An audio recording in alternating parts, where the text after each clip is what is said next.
ઉદ્ઘાટન થયું એ માટે હું આપ સૌ મીડિયાવાળાને આહ્વાન કરું છું કે આપ વધુ રાજકોટની પ્રજા આનો લાભ લે અને 5 દિવસ સુધી સગડા શબ્દો બોલી અને એન્જોય કરે. આ રંગીલું રાજકોટ છે, એ રાજકોટ રંગીલું છે સાબિત કરી આપે.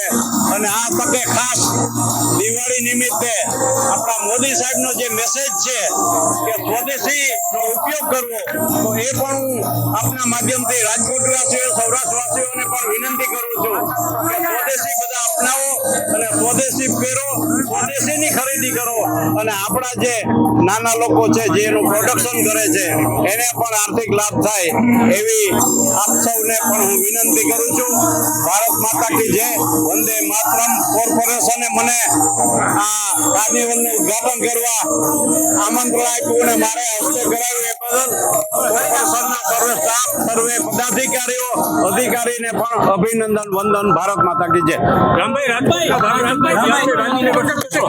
રાજકોટના ધારાસભ્ય પાર્ટીના આદેશ મુજબ, મુખ્યમંત્રીના આદેશ મુજબ બધા કાલે રીસફલ થવાનું છે એના માટે ગયા છે અને કઈક નવી લાઈટ, લાલ લાઈટ લઈને આવે. આપણે શુભેચ્છા રાખીએ. રાજકોટને કેટલી લાલ લાઈટ મળશે? હવે એ તો ભગવાન નક્કી કરે અને અમારા મોદી સાહેબ નક્કી કરે.